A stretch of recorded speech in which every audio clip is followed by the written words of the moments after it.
ସିଏ ନିଜ ଘରେ ନିଜେ ହିଁ ନିଆଁ ଲଗାଇଥାଏ। ନମସ୍କାର ଶ୍ରୋତା ବନ୍ଧୁ, ଆମ ଚ୍ୟାନେଲ୍ R&B ଷ୍ଟୋରି ଡାଏରୀକୁ ଆପଣମାନଙ୍କୁ ସ୍ୱାଗତ। ବନ୍ଧୁଗଣ, ଯେଉଁ ସମ୍ପର୍କରେ ତୁମେ ବୋଝ ଭଳି ଅନୁଭବ କରୁଛ, ସେହି ସମ୍ପର୍କଠାରୁ ଦୂରେଇ ଯିବା ଭଲ। ଜବରଦସ୍ତି ସମ୍ପର୍କଠାରୁ ଏକା ବଞ୍ଚିବାରେ ଅଧିକ ଆନନ୍ଦ ମିଳିଥାଏ। ଜରୁରୀ ନୁହେଁ କି କେବଳ କାହାକୁ ମିଠା ଖୁଆଇ ଖୁସି ବଣ୍ଟାଯିବ। କିଛି ପଦ ମିଠା କଥା କହି ମଧ୍ୟ ଅନ୍ୟ ଜୀବନରେ ମିଠାପଣ ଭରିହେବ। ନୀରବ ରହିଲେ ହିଁ ଏହା ଜାଣିବାକୁ ସହଜ ହେବ କି କିଏ ଆପଣଙ୍କର ପ୍ରକୃତରେ ନିଜର। କେବେ ତାଙ୍କୁ ଅଣଦେଖା କର ନାହିଁ, ଯିଏ ତୁମକୁ ସତରେ ଅନ୍ତରରୁ ମହତ୍ତ୍ୱ ଦେଉଛି। ନହେଲେ ଏପରି ସମୟ ଆସିବ, ଜାଣିବ ତୁମେ ପଥର ଜମା କରୁ କରୁ ମୂଲ୍ୟବାନ ହୀରାକୁ ହଜେଇ ଦେଇଛ। ଯାହା ନ କରିପାରିବ ନିଶ୍ଚୟ ମନା କରିଦେବ, କିନ୍ତୁ କାହାକୁ ନିଜ ପାଇଁ ଅପେକ୍ଷା କରାଇବ ନାହିଁ। ଜୀବନରେ କେବଳ ସେଇମାନେ ସଫଳ ହୁଅନ୍ତି ଯିଏ କଥାରେ କୁହନ୍ତିନି, କାମରେ କରିକିରି ଦେଖାନ୍ତି। ମୁଁ ଏକ ଏପରି ଶବ୍ଦ ଯାହା ଅହଙ୍କାରକୁ ଜନ୍ମ ଦେଇଥାଏ ଏବଂ ଯିଏ ଏହାକୁ ଅଭ୍ୟାସ କରିନିଏ ତାର ପତନ ସୁନିଶ୍ଚିତ ହୋଇଯାଏ। ସିଏ ନିଜ ଘରେ ନିଜେ ହିଁ ନିଆଁ ଲଗାଇଥାଏ, ଯିଏ ଅନ୍ୟ ପାଖରେ ନିଜ ଘରର ଗୁମର ପ୍ରକାଶ କରିଥାଏ। ଲୋକ ଏଠି ଉପବାସ କେବଳ ଅନ୍ନ ଏବଂ ଜଳ ଉପରେ କରିଥାନ୍ତି, ଯେତେବେଳେ କି ନିଜ ମନ ଭିତରେ ଲୋଭ, ଈର୍ଷା, ଦ୍ୱେଷ, ଘୃଣା ଏବଂ ଖରାପ ବିଚାରକୁ ପାଳିଥାନ୍ତି। ଭାଗ୍ୟ ବି ତାଙ୍କରି ସାଥିରେ ଥାଏ, ଯିଏ ସଫଳତା ପାଇଁ ନିଜ ପଟୁ ପ୍ରଥମ ପଦକ୍ଷେପ ଧୈର୍ଯ୍ୟ ଏବଂ ସାହସର ସହ ଉଠାଇଥାଏ। ଭାଗବତ ଗୀତାର 5ମ ଅଧ୍ୟାୟର 17ତମ ଶ୍ଲୋକରେ ଭଗବାନ ଶ୍ରୀକୃଷ୍ଣ କୁହନ୍ତି, ଯାହାର ମନ ଭଗବାନଙ୍କର କଥା ହିସାବରେ ଚାଲିଥାଏ, ଯାହାର ବୁଦ୍ଧି ତାଙ୍କୁ ଉଚିତ ମାର୍ଗରେ ନେଇଯାଇଥାଏ, ଯାହାର ଧ୍ୟାନ ସର୍ବଦା ସେହି ପରମାତ୍ମାଙ୍କ ଉପରେ ଥାଏ, ଏପରି ମନୁଷ୍ୟ କର୍ମର ବନ୍ଧନରୁ ଏବଂ ଜନ୍ମ ମୃତ୍ୟୁର ବନ୍ଧନରୁ ମୁକ୍ତି ହୋଇ ପରମାତ୍ମାଙ୍କ ପାଖରେ ଲୀନ ହୋଇଯାଏ। ଏହାକୁ ହିଁ ପରମ ଗତି କୁହାଯାଏ। ସେଥିପାଇଁ ସବୁବେଳେ ସତ୍ କର୍ମରେ ମଜି ରହି ଭଗବାନଙ୍କର ପ୍ରାର୍ଥନା କରନ୍ତୁ। ଅନନ୍ତ କୋଟି ସମୟ ମଧ୍ୟରେ ଆମର ଆୟୁଷ ଛୁଞ୍ଚି ମୁଣ୍ଡଠାରୁ ମଧ୍ୟ କମ୍। ସେଥିପାଇଁ ସେହି ପରମାତ୍ମାଙ୍କ ପାଇଁ କିଛି ସମୟ ନିଶ୍ଚୟ ବାହାର କରନ୍ତୁ। ତାଙ୍କ ଭକ୍ତିରେ, ତାଙ୍କ ଶ୍ରଦ୍ଧାରେ ନିଜକୁ ସମର୍ପଣ କରିଦିଅନ୍ତୁ। ଦେଖିବେ ଆପଣ ମଧ୍ୟ ପରମଗତି ପ୍ରାପ୍ତ କରିବେ। ବିନା ଜାତକ ମିଶେଇ, ବିନା ପ୍ରସ୍ତାବ ପକେଇ ଯେଉଁ ସମ୍ପର୍କ ବିନା ସ୍ୱାର୍ଥରେ ସାରା ଜୀବନ ବାନ୍ଧି ହୋଇ ରୁହେ, ତାକୁ ହିଁ ବନ୍ଧୁତା କୁହାଯାଏ। ଯେପରି କୃଷ୍ଣ ସୁଦାମା। ସେ ଖାଦ୍ୟର ମୂଲ୍ୟ କ'ଣ ଯଦି ପେଟ ନ ପୂରେ?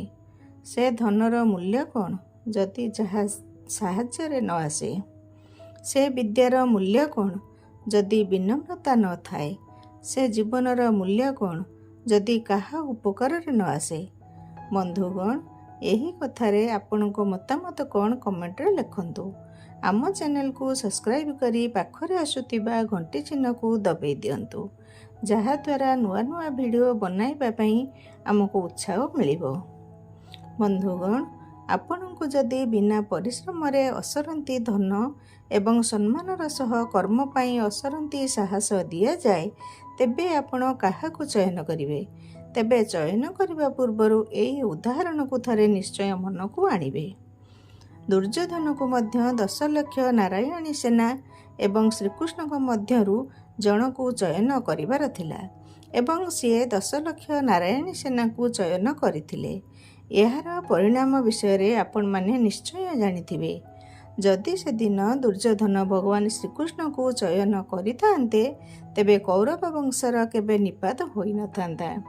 ସେହିପରି ପ୍ରତ୍ୟେକ ମଣିଷ ଜୀବନରେ ଭଗବାନ ଏହି 2ଟି ବିକଳ୍ପ ନିଶ୍ଚୟ ଦେଇଥାନ୍ତି। ପ୍ରଥମଟି କର୍ମ କରି ଭଗବାନଙ୍କର ସାନ୍ନିଧ୍ୟ ପ୍ରାପ୍ତ କରିବା ଏବଂ ଧର୍ମ ଅର୍ଜନ କରିବା। ଦ୍ୱିତୀୟଟି ଅଧର୍ମ ବାଟରେ ଯାଇ ଧନ ଅର୍ଜନ କରିବା। ଯଦି ପ୍ରେମରେ ପୁଅଟିଏ ଏହି 3ଟି କାମ କରିବ, ତେବେ ଜାଣିଯାଅ କି ସେହି ପୁଅଟି ସଚ୍ଚା ପ୍ରେମ କରୁଛି। 1ରେ ଯାହାକୁ ଭଲ ପାଉଛି ତାର ଯତ୍ନ ନିଜଠାରୁ ଅଧିକ ନେବ। 2ରେ ପ୍ରେମିକାକୁ କଷ୍ଟରେ ଦେଖି ସିଏ ମଧ୍ୟ କାନ୍ଦିବ। 3ରେ କେବେ ବି ପୁରୁଷ ପଣିଆର ହକ୍ ଜାହିର ନ କରି ପ୍ରେମିକାକୁ ନାରୀର ଉଚିତ ସମ୍ମାନ ଦେବ। ଏ ସମାଜ ଆଜି ଏହିଠାରେ ପହଞ୍ଚିଛି କି କପଡ଼ା ମହଙ୍ଗା ହୋଇଯାଇଛି ଆଉ ମଣିଷ ଶସ୍ତା ହୋଇଯାଇଛି। ଆଜିକାଲି ଲୋକଙ୍କ ଠାରୁ ଦୂରରେ ରହିବା ଭଲ। ମଣିଷ ପାଖରେ ଥିଲେ ସମ୍ମାନ ଆଉ ଆଦର ଭୁଲି ଯାଉଛନ୍ତି।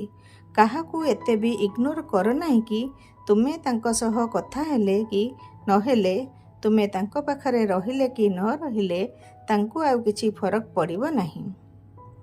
ଜୀବେ ଦୟା ମଣିଷ ଏହାର ଅଲଗା ଅର୍ଥ ବାହାର କରିନେଇଛି। ଘରେ ଥିବା ପଶୁଙ୍କୁ ନିଜଠାରୁ ଅଧିକ ଭଲ ପାଏ ଆଉ ବାହାରେ ଥିବା ମଣିଷକୁ ତା'ର ଗରିବତା ଦେଖି ଘୃଣା କରେ। ଭଲ ପାଇବା ଭୁଲ ନୁହେଁ। ଭୁଲ ମଣିଷକୁ ଭଲ ପାଇବା ନିଶ୍ଚୟ ଭୁଲ ହୋଇଥାଏ। ଲୋକ ତ ଆପଣଙ୍କ ନାଁକୁ ବି ଭୁଲିଯିବେ ଯେବେ ତାଙ୍କର କାମ ସରିଯିବ। କେବେ ବି କାହାକୁ ତର୍ଜମା କର ନାହିଁ। ଏ ଦୁନିଆରେ କେହି ବି ପରଫେକ୍ଟ ନୁହନ୍ତି। ସମସ୍ତଙ୍କର କିଛି ନା କିଛି ଦୁର୍ବଳତା ନିଶ୍ଚୟ ଥାଏ। ଯେଉଁ ପର୍ଯ୍ୟନ୍ତ କୌଣସି ବିଷୟରେ ପୁରା ଜାଣିନାହାନ୍ତି ସେତେବେଳ ପର୍ଯ୍ୟନ୍ତ ଚୁପ୍ ରହିବା ହିଁ ଭଲ ହୋଇଥାଏ। କାରଣ ଅର୍ଦ୍ଧସତ୍ୟ ସମ୍ପୂର୍ଣ୍ଣ ମିଥ୍ୟାଠାରୁ ମଧ୍ୟ ଅଧିକ ଭୟଙ୍କର ହୋଇଥାଏ। ଇଏ ତ ମୋର ଅତି ଖାସ୍ ଲୋକ, ଇଏ ତ ମୋର ଅତି ନିଜ ଲୋକ, ଏପରି କହି ଯଦି କେହି ତୁମର ପ୍ରଶଂସା କରେ ତେବେ ଏହାକୁ ଶୁଣି କେବେ ଗର୍ବ କରିବ ନାହିଁ। ଯଦି ଗର୍ବ କର ତେବେ ତୁମଠାରୁ ବଡ଼ ମୂର୍ଖ ଏ ସଂସାରରେ ଆଉ କେହି ନାହାନ୍ତି। କାରଣ ଧୋକା ଶବ୍ଦର ଅର୍ଥ ସେଇ ଖାସ୍ ବା ନିଜ ଲୋକମାନଙ୍କର ଉଦ୍ଭାବନ। ଜନ୍ମ ଦେଲା ମା, ସେଥିପାଇଁ ପିଲାବେଳୁ ହୃଦୟର ଯତ୍ନ ମଧ୍ୟ ମା ନେଲା। ତୁମର ସବୁ ଅଳି ହଜଟ ପୂରା କରି ତୁମ ହୃଦୟକୁ ଖୁସି କଲା ମା। ସେଥିପାଇଁ ଧ୍ୟାନ ଦିଅ ଯେପରି କୌଣସି ଝିଅ ପାଇଁ କି ପୁଅ ପାଇଁ ମାର ସେଇ ହୃଦୟକୁ କଷ୍ଟ ନ ହୁଏ। କାହାର ସୁଖ ଦେଖି କେବେ ଈର୍ଷା କର ନାହିଁ। କାରଣ ଈର୍ଷା ଏକ ଏପରି ନିଆଁ ଅନ୍ୟକୁ ନୁହେଁ ବରଂ ନିଜକୁ ଜାଳିଦିଏ। ଯଦି ଜୀବନରେ ସଫଳ ଚାହୁଁଛନ୍ତି ତେବେ ସଫଳ ମଣିଷ ସହ ନୁହେଁ ବରଂ ବିଫଳ ମଣିଷ ସହ ଅଧିକ ମିଶନ୍ତୁ। କାରଣ ସଫଳ ହେବା ପାଇଁ କ'ଣ କରିବା ଉଚିତ ଏ କଥା ସମସ୍ତେ କହିପାରିବେ, କିନ୍ତୁ କ'ଣ ନ କରିବା ଉଚିତ ଏ କଥା ଜଣେ ବିଫଳ ମଣିଷ ହିଁ କହିପାରିବ। ଏ କଥା ସତ ବନ୍ଧୁ, ଗୋଟିଏ ହସୁଥିବା ମୁହଁ ପଛରେ ବହୁତ ଅଧିକ ଲୁହ ଲୁଚିକି ଥାଏ। ଖୁସିକୁ ଅନୁଭବ କରିବା ପାଇଁ ଦୁଃଖ କ'ଣ ଜାଣିଥିବା ଦରକାର। ଭଲ ସମୟକୁ ଅନୁଭବ କରିବା ପାଇଁ ଖରାପ ସମୟ ବି ଆସିବା ଦରକାର। ଚୁପ୍ ଅଛି କିନ୍ତୁ ଅନ୍ଧ ହୋଇଯାଇନି। ଲୋକଙ୍କର ସ୍ୱାର୍ଥକୁ ଚିହ୍ନିଛି। ଆବଶ୍ୟକ ମେଣ୍ଟିଲା ପରେ ତାଙ୍କ ବ୍ୟବହାର କେମିତି ହୁଏ ତାହା ବି ଜାଣିଛି। ଭିକ ମାଗିଲେ ପ୍ରେମ ମିଳେନି। କାରଣ ପ୍ରେମ ନା ଦୟାରେ ମିଳିଥାଏ ନା ଜବରଦସ୍ତି ମିଳିଥାଏ। ପ୍ରେମ ତ ବାସ୍ ପ୍ରେମରେ ହିଁ ମିଳିଥାଏ, ଯଦି ତାହା ଭାଗ୍ୟରେ ଥାଏ। ଜନ୍ମରୁ କେହି କାହାର ଶତ୍ରୁ କି ମିତ୍ର ହୋଇନଥାଏ। ଆମେ କରିଥିବା ବ୍ୟବହାର ଆଉ ଅନ୍ୟକୁ ଦେଇଥିବା କଷ୍ଟ କିମ୍ବା ଭଲ ପାଇବା ମିତ୍ର ଆଉ ଶତ୍ରୁ ଉଭୟ ତିଆରି କରିଥାଏ। ସଂଘର୍ଷ ହିଁ ଜୀବନ। ସଂଘର୍ଷ ବିନା ସଫଳତା ଅସମ୍ଭବ। ଯେଉଁ ଚନ୍ଦନ ପଥରରେ ଘଷି ହୋଇଥାଏ ତାହା ହିଁ ଭଗବାନଙ୍କ ମସ୍ତକରେ ଲାଗିଥାଏ, ନହେଲେ ଆଉ ସବୁ ତ କେବଳ ଜଳିବା କାର୍ଯ୍ୟରେ ଲାଗିଥାଏ। ବନ୍ଧୁଗଣ, ଯଦି ଏ ଭିଡ଼ିଓଟି ଆପଣମାନଙ୍କୁ ଭଲ ଲାଗିଲା ତେବେ ଗୋଟେ ଲାଇକ୍ କରିବା ସହିତ ସାଙ୍ଗସାଥୀମାନଙ୍କୁ ସେୟାର କରିଦିଅନ୍ତୁ। ଏହିଭଳି ନୂଆ ନୂଆ ଭିଡ଼ିଓ ଦେଖିବା ପାଇଁ ଆମ ଚ୍ୟାନେଲକୁ ସବସ୍କ୍ରାଇବ୍ କରି ପାଖରେ ଆସୁଥିବା ଘଣ୍ଟି ଚିହ୍ନକୁ ଦବାଇ ଦିଅନ୍ତୁ, ଯାହାଦ୍ୱାରା ଆମର ସବୁ ନୂଆ ଭିଡ଼ିଓର ନୋଟିଫିକେସନ୍ ଆପଣଙ୍କ ପାଖରେ ପହଞ୍ଚି ପାରିବ। ଭକ୍ତିରେ ଥରେ କମେଣ୍ଟ ବକ୍ସରେ ନିଜ ଇଷ୍ଟଦେବଙ୍କ ନାମ ଲେଖିଦିଅନ୍ତୁ। ପ୍ରଭୁଙ୍କ କୃପା ହେଲେ ଆପଣଙ୍କ ଜୀବନର ସବୁ ଦୁଃଖ କଷ୍ଟ ଦୂର ହୋଇଯିବ। ଧନ୍ୟବାଦ। ଜୟ ଜଗନ୍ନାଥ ସ୍ୱାମୀ। ନମସ୍କାର।